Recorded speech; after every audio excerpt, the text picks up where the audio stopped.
পৃথিবী মায়াবী হবেই, মায়ার পাহাড় জমবে চারপাশে।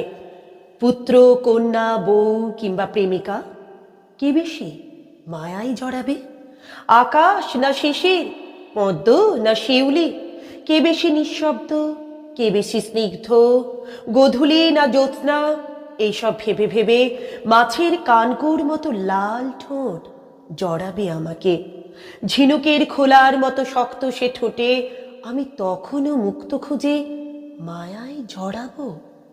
পৃথিবী মায়াবী জেনেও এক থালা ভাত পেলেই শান্তিতে ঘুমাবো। তখন আকাশ জুড়ে জ্যোৎস্না, কপালে কিশোরীর হাতের স্পর্শ, ঝিনুকের মুক্ত তখনই পাবো। পৃথিবী ছাড়তেই হবে জেনেও মায়ার মায়া ছাড়তে কি পারবো?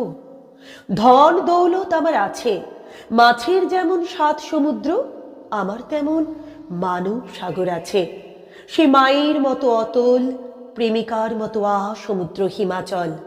আমি কেমন করে এসব এড়াবো?